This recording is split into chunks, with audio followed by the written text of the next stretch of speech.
Welcome, everyone, to this episode of the Real Leaders Podcast. I'm your host, Kevin Edwards. Alongside us today, folks, we got a good one. We got our friend back in the studio, Mr. Jay Shetty, bestselling author of Think Like a Monk. Another one I opened up today, Jay, a really good book, 8 Rules of Love, his most recent book. He's a serial entrepreneur. He's the host of the #1 health podcast on the planet. Mr. Jay Shetty, welcome to the studio today. Kevin, it's great to be back. Thank you for having me, and so happy to be with you. Fantastic. Now, okay, so I'm going to jog your memory here a little bit, Jay. 7 years ago, Real Leaders Magazine launches at Barnes& Noble, and there's a man who served as a monk for 3 years and had just reached 1 billion views on YouTube at the age of 30. His name was Jay Shetty. We had a little interview there at the time. I think it was in your condo in New York. I was in college at the time, and just remember having a aha moment. Like, if this guy can do it, anyone can do it. Since then, you've gone on to start a #1 podcast called On Purpose. What is up, my friend? How have you been? What is new? You're in Los Angeles now. Tell me what's happened in 7 years. You know what? Well, first of all, congratulations on the rise of Real Leaders and having the courage to go off and build something. And I still remember that event in Barnes& Noble extremely well. And it was so early in my career journey where if you had asked me, could I have foreseen what's happened in the last 7 years, I would have laughed at the potential of what I've been fortunate enough to do. And what's been happening is I have been trying my best. At that time, my vision was to make wisdom go viral. We were living in a world where only a few things went viral: cats, dogs, babies, and people taking their clothes off. And I had this very naive vision to make wisdom go viral. How amazing would the world be if everyone in the world had access to tools, practical wisdom, and life-changing ideas? And after having done that, today we reach, that time when you met me, we'd done 1 billion views in probably 2 years. Now we do 500 million views a month across all of our platforms: Instagram, TikTok, YouTube. 500 million views a month, so just over 5 billion views a year. We've figured out that really it's about not only spreading those tools en masse, it's about giving people deep tools in their workplace, whether it's through the Daily J and my work with Calm as the Chief Purpose Officer, whether it's through products that we're creating. My wife and I created a 0 grams of sugar, 5-calorie sparkling tea, or whether it's through our programming and media that we continue to put out, whether it's conversations with leaders of nations, leaders of businesses, leaders of sports, finding ways to have leaders in the world talk about consciousness, mental health, well-being, and the insights that I believe will move the needle from a character and consciousness perspective. It's those first 2 years, and when I met you, gave me the confidence to go out there and really dream and believe. And we're just getting started. I really feel that 7 years in, we're just getting started. I love that. And Jen, if you wouldn't mind just maybe sharing your story just with a new audience here today, just kind of maybe the series of events that led to this idea of what you want to do with your life. Absolutely. So I was at school and then college in London and grew up as an average Londoner who really believed that life was about going to a good college, getting a good degree, getting a good job, getting married, having kids, so on and so forth. And my life really took a turn when I deeply met a monk who transformed what I believed what were the values that my life had to be focused on. And really what it was 2 things. I was at college. I thought it was all about getting a good job. And I heard this monk speak, and he was actually talking about how the purpose of life was to master our emotions and to serve humanity using our gifts and skills. And those 2 things resonated so deeply to me that after I graduated from college, I skipped my actual graduation event, but lived as a monk and served as a monk for 3 years. I spent those 3 years across India and Europe, traveling, teaching, helping build a sustainable village, distributing food to the homeless, just learning about the Vedic literatures, which are these 5,000-year-old wisdom scriptures, and teaching them at colleges and corporate companies. And after 3 years, based on a numerous amount of reasons, one being the life of a monk was extremely difficult on my health personally. It was extremely challenging. We slept 4 to 6 hours.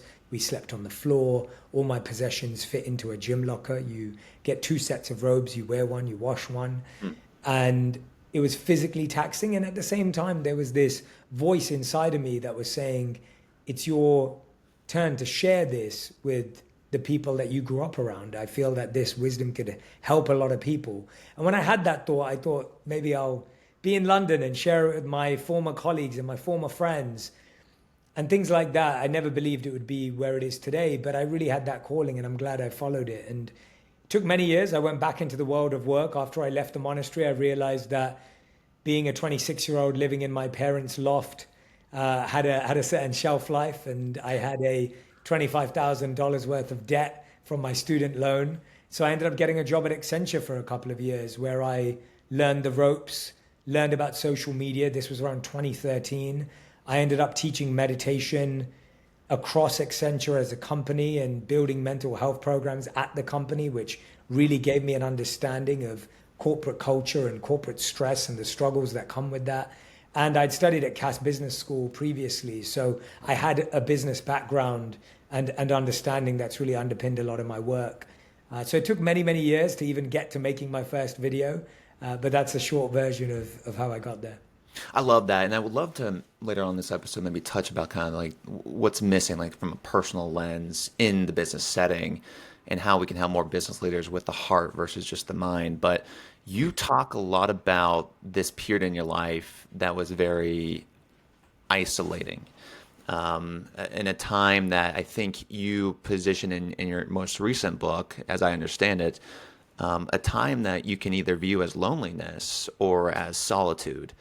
And I really want you to really hone in on this topic of isolation and how you can transform your life by being lonely. Because in our community, Jay, there's so many CEOs and founders that feel isolated. They feel disconnected, and it's very uncomfortable. It's an uncomfortable time of their life. They're doing so many different jobs because they don't have the capital at this point in time to go out and hire and build a team. Touch on that a little bit. What can a period of isolation do for entrepreneurs, but also just people in general? Yeah, first of all, I want to validate that being an entrepreneur, being a CEO is very lonely. I read a Harvard Business Review case study that was talking about how 55% of CEOs and leaders feel a sense of moderate to significant amounts of loneliness. And so that's a large number. I mean, over half of CEOs, leaders, and entrepreneurs feeling lonely is really challenging, especially when those people manage maybe 10, 100, thousands, tens of thousands, hundreds of thousands of people. And so if you're feeling lonely at the top, which is the oldest cliche in the book, but seems to be holding true today, there's a lot we need to unpack there. The first thing I want to do is validate that being a leader, being a CEO, being an entrepreneur is lonely, but it doesn't have to be. And I want to talk about it from a practical sense of community in the first place. I think one of the biggest things I found as my life changed, becoming an entrepreneur, becoming a CEO, starting multiple businesses, I found very early that my old friends were extremely important. So I have my best friend in life, who was my best man at my wedding. We've been friends for 20 years. I speak to him 3 times a week, even till this day. And I don't have a lot of time, and neither does he. And he recently moved from London to Dubai. We're both London boys. He moved from London to Dubai. I live in LA. So our time difference isn't ideal either. He's like 11 hours ahead of me. And so that's trying, because when I'm waking up, he's falling asleep. And when he's waking up, I'm falling asleep. And so it's not easy. But we found a way to make sure we connect 3 times a week, 2 to 3 times a week, because that relationship to me is so important. He's the only person in the world who has a full perspective on my life over the 20 years that I've lived. He knows every up and down in my life. He knows every trial I've been through. He knows me inside and out. There's pretty much no one on the planet, apart from my wife probably, that I can be more myself with than him. And speaking to him in that way 2 to 3 times a week gives me a sense of perspective. It gives me a sense of safety. And it reminds me of who I am, where I came from, and what I value. So that old friend is really important. I find a lot of people doing this, but this is the part that I see a lot of people missing. And this is why I love the audiences you serve, whether someone's a member of YPO or whether they're a member of a CEO community or even a LinkedIn group. What I love about the community you serve is so important to be surrounded by people who represent your new life. A lot of the time, leaders and entrepreneurs, we're surrounded by people who represent our old life, our family and friends, very important. But you also need a group of people around you that you become real friends with, not competitors, not just collaborators, but friends in the business. I'm friends with podcasters, I'm friends with authors, I'm friends with CPG founders, because there's a sense of, you know what I'm going through. The moment I open my mouth, you're already aware of the challenges I have. And we all want to feel seen, heard, and understood as leaders. The reason you feel lonely is because you don't feel seen, heard, and understood. And it will be very hard for some of your old friends to see you for who you are today or to understand the challenges you have today unless they have the same path. So those two communities are really important when we're talking about loneliness. But something you brought out, Kevin, which I really appreciate, is this idea that I present in my book about the difference between loneliness and solitude. And Paul Tillich wrote that loneliness is the weakness of being alone, the sadness of being alone, the depression of being alone. But solitude is the strength of being alone. It's the confidence of being alone. I actually find that we only talk about, and Paul Tillich says this, we only talk about loneliness. We don't talk about solitude in society. We believe that if you don't have a +1 to a wedding, it's sad. If you didn't have a friend at lunchtime when you were at school, you were the loner. We've used these terms. You're sad, you're a loner, you're a loser when you're not surrounded by people. But I think as we all get older, we value our personal time. We recognize that having time to recalibrate, refuel, refresh is so needed. And I would encourage leaders to actually switch off from the noise and really lock into solitude as a practice for knowing your true values, your true north, and your true direction. I mean, 80 to 90% of the most successful athletes, CEOs, leaders in the world have a meditation practice. Meditation is a solitude practice. Why?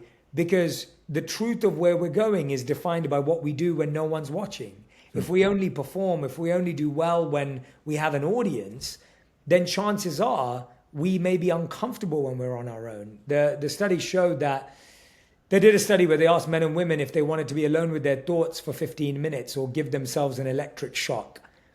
30% of women chose an electric shock and 60% of men chose an electric shock. And when asked why, they said it's because they didn't want to be alone with their thoughts. Becoming confident and comfortable alone with our thoughts will be the greatest mountain we'll ever climb, because it's the thoughts you go to sleep with and the thoughts you wake up with that define how you feel. And I would encourage leaders to start to get comfortable with that by just setting 5 minutes in the morning and 5 minutes a night in the calendar, in the diary, where you check in with yourself. See, you schedule meetings with everyone, family, friends, your team, clients, prospective clients, business leaders. You schedule meetings with everyone else, but you never schedule one with yourself. And that's what meditation is. It's a mindful moment, a check-in with oneself to say, how's my body? How's my mind? How's my heart? What happens when you don't check in with a client regularly? You might lose them. What happens when you don't check in with your partner regularly? You might feel disconnected. What happens when you don't check in with yourself regularly? You might not know who you are in a few years. And so that becomes the most important part of your diary, to have 5 minutes in the morning, 5 minutes in the evening. It's simple as that. It's so powerful, and to take that approach and that mindset into everything you do, has its benefits. And I think one of the things I appreciate about you as well, Jay, is like you've had this mindset, whether you had it before going to the monastery and becoming a monk, to after. And if we look at it that way, from being a monk and being in a place of learning and training and development, and now you're learning from the best in the world. I mean, your guests range from Wiz Khalifa, one of the best artists of all time, to Michelle Obama and Bill Gates. What have you found with these leaders to be a common thread of or something that they do as you continue to learn about what makes them successful? It's a great question. I think there's a big difference between success and happiness. And often we get the two confused. I think people think if you're successful, you'll be happy, or if you're happy, you'll be successful. I just don't think either of those are true. I feel they're two parallel paths, but they're very different. To be happy, you have to go deeper and inward. And to be successful, you have to go outwards and upwards. And so it's almost like an inverse journey. And so when you ask me what makes them successful, I would say one of the biggest things I see making people successful is trauma. And when I say successful, I mean people who become financially successful, become famous, become outwardly something. There's a sense of trauma. They want to prove someone right. They want to prove someone wrong. They want to show what's possible. They want to break barriers. They want to redefine how people saw them. They want to challenge the status quo. That's a very beginner mindset of what makes you successful. What really, I believe, makes people successful in the long term is their ability to spot patterns and understand the game they're playing. And so there's three types of people. One person is watching the no, well, maybe there's four. There's four types of people. One person is watching the game. They kind of understand. Ooh, excuse me. There's four types of people. The first person is watching the game. They kind of understand the rules, but they don't really fully. That's like me watching a game of American football, right? It's like I was watching the Texas versus Ohio State college football game the other day with some friends of mine, and I kind of get it, but I haven't watched it enough my whole life to know it fully. It was a great game. And so that's the first kind of person. It's kind of like me watching football. The second person is the person who understands the game but goes, I don't like it. Don't like the way it's played. I don't like the rules. I don't like it. That person doesn't become successful at the game. The third person understands the pattern of the game and plays the patterns of the game and wins. And then the fourth person invents rules in the game, invents the games, builds the games, almost like the finding of UFC, which is just like inventing a whole new game and a whole new sport and a whole new world of, a whole new world of fandom. And so there's all these different types of games. And so the most successful people in the world, they understand the rules of the game. They understand how the game's played, and they play the game extremely well. And that becomes a part of their success. And then the highest form of success I see in these people is people who choose to serve through their success. There's a satisfying feeling that comes through service that successful people all turn to, whether it's pledging to give away 50% of their wealth or all of their wealth, whether it's recognizing that passing along their wisdom is greater than hoarding it and hiding it from others, whether they ultimately believe that passing on the baton and building new leaders is a greater part of their success and a greater sign of their greatness. It's easy to be great, but it's hard to be great and teach others to be great. And it's even harder to be great, teach others to be great, and teach them how to make others great. But the hardest thing is to be great, teach other people to be great, teach them to make people greater, and then not think yourself great at all, and recognize you lived a blessed, lucky, and wonderful life. And I see that as the ultimate form of success, of someone who can create ripples and impact, but recognizes they were fortunate, they were blessed, they were lucky, and that they were given some good fortune. Interesting. That's an interesting way to answer that question. And as an American colleague of yours, that we do have a saying here. It says, "Don't hate the player, hate the game." Right.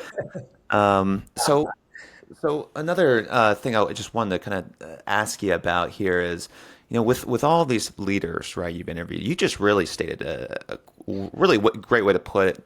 I guess or a great way to put it is, not all great entrepreneurs are great like mentors and coaches or great leaders.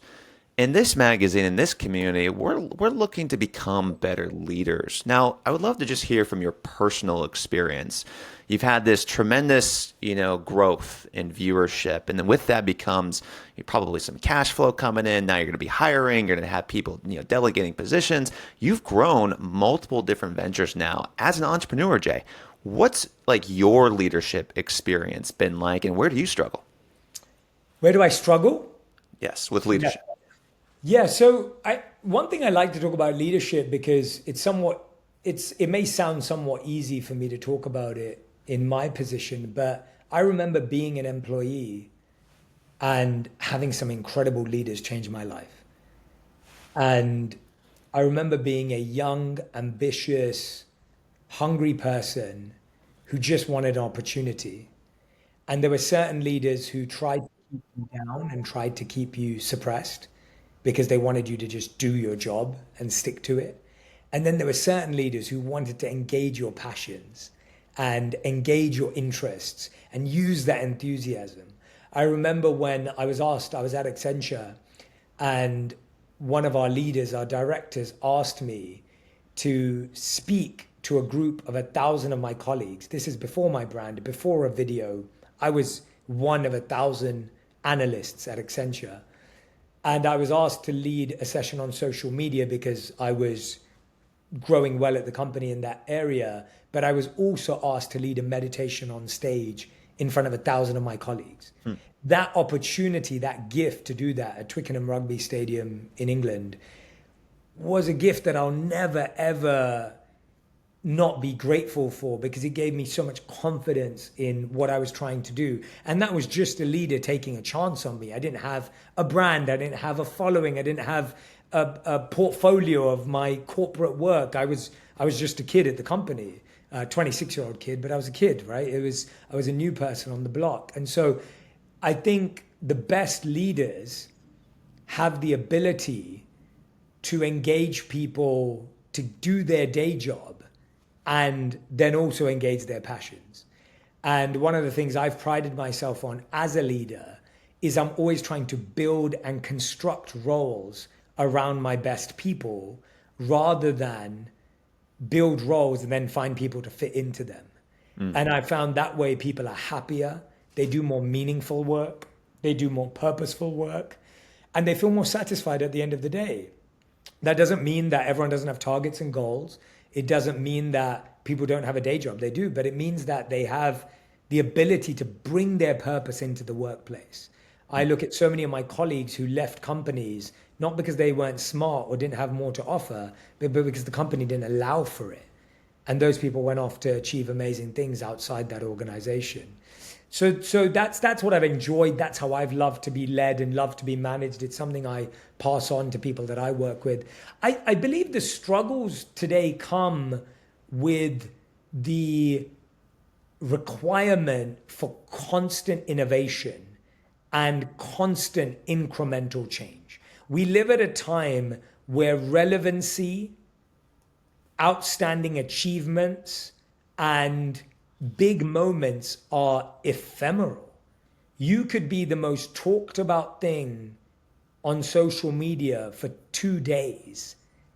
And we used to always say in traditional media, they always say the news cycle lasts 2 weeks to a month. That's generally the news cycle. On social media, the news cycle is like 24 hours, if that.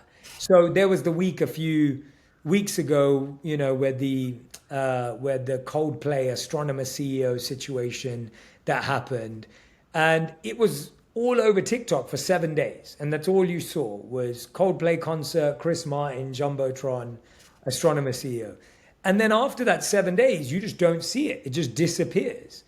And so the cycle for creating relevance, value, and impact is so high that the performance level is almost the level of an athlete. For example, a basketball player is playing 3 games a week, maybe 4. They have to perform at every game. Every game counts. You don't get to wait for that World Cup, or you don't get to wait for the playoffs. It's like every single week counts and matters. And so to me, that's the world we live in today. And I think it's a struggle for leaders, because not only do you have to stay ahead, you have to keep everyone on that momentum.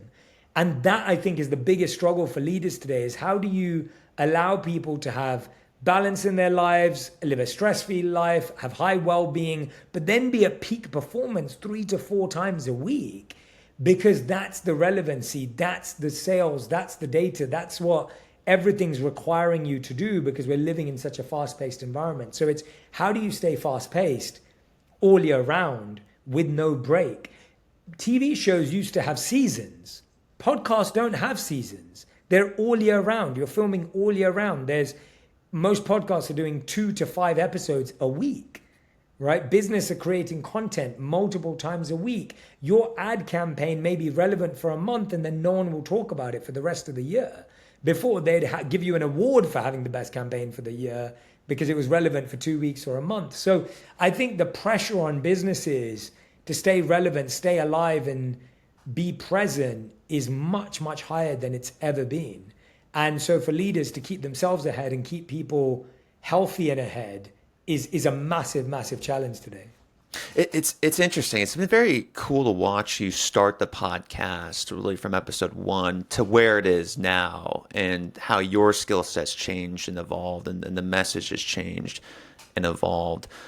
Question for you. I mean, since then, we've obviously TikTok is on the scene now. You've got content everywhere. You just mentioned the news cycle is daily. How do you think about cultivating such an engaged community? I mean, your community, you're able to continue to create all these businesses and all these ventures. How do you think about creating an engaged community? It's a great question. I think the first thing is that community was always at the heart of everything we grew. When I first started creating, I didn't make any money for 2 years. Right. We didn't have a product, we didn't have a service, we didn't have anything. For 2 years, it was community.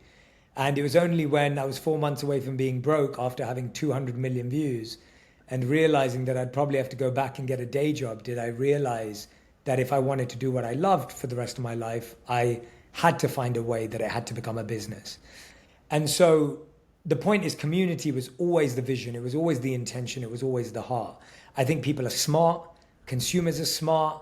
They can tell from a mile off when something is launched simply as an opportunity as opposed to a service. And so that was the heart of everything I created from day one. It was always in our DNA. The second thing is I've been very focused to do things well, do things early, and then invest in their growth. So when I launched my podcast in 2019, I believe there were around 700,000 podcasts. And I was told that it was too saturated to launch a podcast.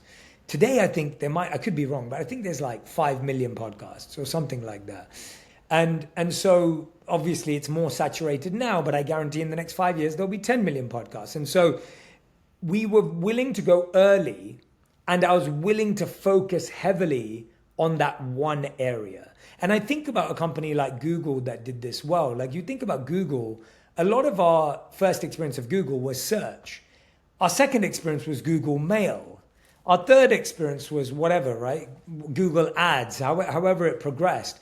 The point was, the businesses that we love and that we use daily, they all did one thing well and did it deeply and invested highly, and then experimented and created more. When we used Amazon and fell in love with it, we ordered books for ages on Amazon. That's what we did, right? Now we're ordering food, right? Whatever it may be. So there's a sense that you could put Uber in this list of Uber before Uber Eats and the rest of it. So I think what we focused on was very clearly making the best podcast we possibly could, and making sure that the content was amazing, making sure that the conversations were true, making sure that everything was authentic, aligned, and on brand. And then after that, I launched my book, and it was the same thing. Everything was authentic, aligned, and on brand. And so to me, it was now it looks like we have this universe, which we do now, whether it's we have CPG products, we have books, we have coaching courses, we have speaking, touring, but it wasn't done all at the same time. And I think often if you try and do everything all at the same time, the quality dips, you can't really be present there, your heart's not in it, and consumers feel that and they know that. And for me, I see my community as real people, not as numbers or data because I get to meet them. I was just on tour. We did a 15-city tour across North America and Canada where I got to visit. We did Madison Square, the theater at Madison Square Garden in New York City. We did the Greek Theater in Los Angeles, like beautiful, beautiful venues. And I met so many people behind the scenes. And my audience member will be anyone you think of, whether it's literally, it can go from a billionaire to a student, a Navy SEAL who's just come back from deployment and was able to come to the show, which I feel so humbled and grateful by, and again, honor their service and thank them for the work they do, all the way through to meeting one incredible young girl the other day, 19 years old. At 16, she's a world champion cheerleader, has a freak accident, in her words, paralyzed from the neck down, and is in her wheelchair, but radiant, vibrant, positive, transforming my life and making me inspired. And so to me, staying true and staying close to the people you serve, for me being on tour, keeping myself close to the community and hearing from whether it's a 65-year-old woman or an 18-year-old girl, or whether it's a 30-year-old Navy SEAL or a 50-year-old dad, whatever it may be, to me, staying close to my community is the only way to create deeper and more powerful community, because I think too many of us are only interacting as leaders with numbers, data, scoreboards, and lists. And that will disconnect you from your community really, really quick. And I try and avoid doing that. Intention, authentic connection, staying true to who you are. Jay Shetty, what's your definition of a real leader? Whew, big question.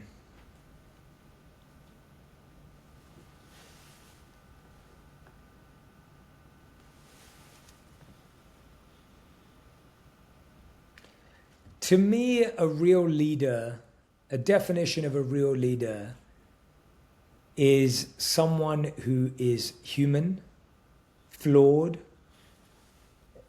is accountable, and is focused on improving and being better. They're not perfect. They're just committed to progress. They're not always winning. They are comfortable losing and taking accountability for the part that they had in that. They are dedicated and have a heart filled of service. They build from a place of wanting to make the world better, of wanting to make the world safer, of wanting to make the world healthier, happier, and more healed, because that's the world that they want their kids to grow up in. A real leader is someone who recognizes that if they love their children, they have to love their children's neighborhood. And if they love their children, they have to love their children's neighborhood and love their children's school. And if they love their children, they have to love their children's neighborhood, school, and friends. And if they love their children, then they have to love their children's neighborhood, school, friends, city, and ultimately country.